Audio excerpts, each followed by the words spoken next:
जैसे ही बच्चे स्कूल लौटते हैं, माता-पिता उनके स्वास्थ्य और कल्याण को सुनिश्चित करने के लिए सक्रिय कदम उठा सकते हैं। ये गाइड एक सफल शैक्षणिक वर्ष का समर्थन करने के लिए 4 मुख्य सुझाव प्रदान करती है। पोषण पर ध्यान केंद्रित करके, रिस्कों को समझकर, नींद को प्राथमिकता देकर और शिक्षकों के साथ साझेदारी करके आप अपने बच्चे को कक्षा के अंदर और बाहर दोनों जगह फलने फूलने में मदद कर सकते हैं। सुझाव 1 आपके बच्चे के पोषण पर केंद्रित है, जो उनके स्वास्थ्य में महत्वपूर्ण भूमिका निभाता है।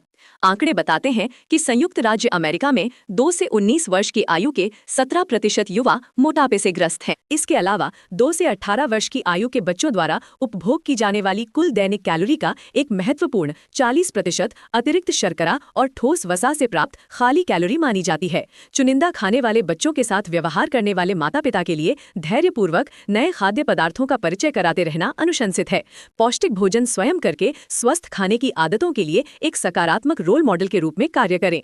महत्वपूर्ण रूप से भोजन को इनाम के रूप में उपयोग करने से बचें, क्योंकि यह अस्वास्थ्यकर संबंध बना सकता है और समय के साथ भोजन के साथ संतुलित संबंध के विकास में बाधा डाल सकता है। सुझाव 2 में उन जोखिमों को जानना शामिल है जिनका आपका स्कूल आयु वर्ग का बच्चा सामना कर सकता है। जुएं एक आम चिंता का विषय है जो अक्सर खेलने, खेल गतिविधियों और स्लीपओवर के दौरान सिर से सिर के संपर्क से फैलते हैं। हालांकि वे बीमारी नहीं फैलाते हैं, लेकिन वे महत्वपूर्ण असुविधा पैदा कर सकते हैं। नियमित जांच और बच्चों को टोपी या बालों के सामान साझा करने से बचने के लिए सिखाना प्रसार को कम करने में मदद कर सकता है। स्कोलियोसिस, रीढ़ की हड्डी का एक वक्रता, माता-पिता से सतर्कता की आवश्यकता है। जब आपका बच्चा खड़ा हो तो असमान कंधे या कूल्हे जैसे संकेतों पर ध्यान दें।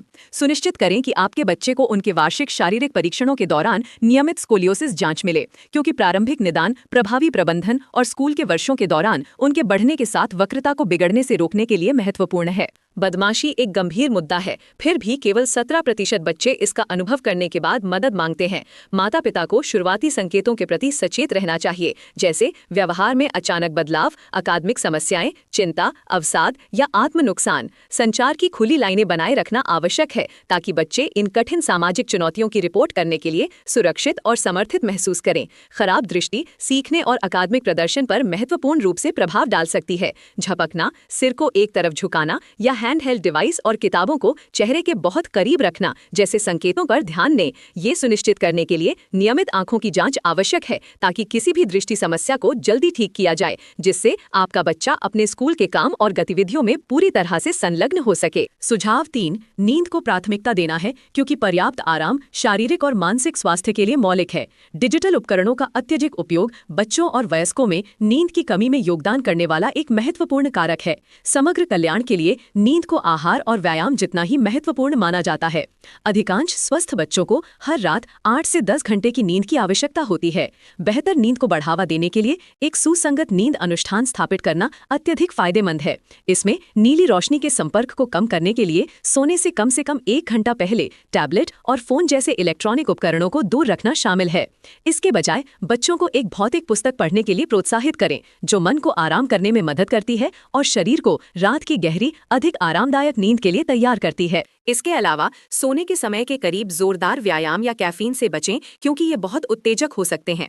यदि आपका बच्चा भूखा है तो एक हल्का, फायदेमंद नाश्ता पर विचार करें जो उनकी नींद के चक्र को बाधित नहीं करेगा। एक सुसंगत दिनचर्या शरीर की आंतरिक घड़ी को विनियमित करने में मदद करती है, जिससे बच्चों के लिए अगले सुबह स्कूल के लिए तरोताजा महसूस करते हुए सोना और जागना आसान हो जाता है। सुझाव 4 आपको अपने बच्चे की शिक्षा, स्वास्थ्य और कल्याण में भागीदार बनने के लिए प्रोत्साहित करता है। सक्रिय माता-पिता की भागीदारी और स्कूल कर्मचारियों के साथ लगातार संचार सफलता के प्रमुख घटक हैं।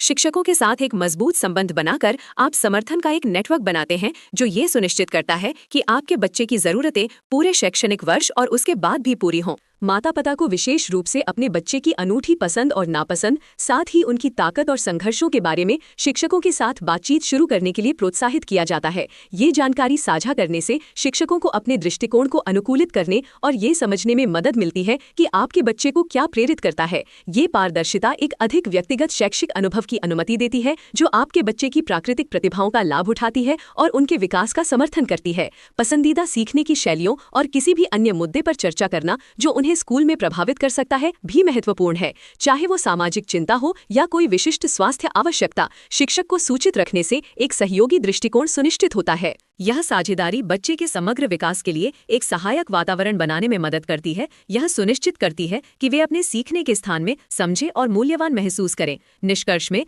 पोषण, स्वास्थ्य जागरूकता, नींद की स्वच्छता और स्कूल साझेदारी में सक्रिय कदम उठाना आपके बच्चे के लिए एक मजबूत नींव बनाता है। सक्रिय और अवलोकनशील रहकर आप सुनिश्चित करते हैं कि उनके पास एक स्वस्थ और सफल शैक्षणिक यात्रा के लिए आवश्यक उपकरण और समर्थन है। आपके बच्चे के समग्र कल्याण में एक माता-पिता के रूप में आपकी सक्रिय भूमिका सबसे महत्वपूर्ण कारक है।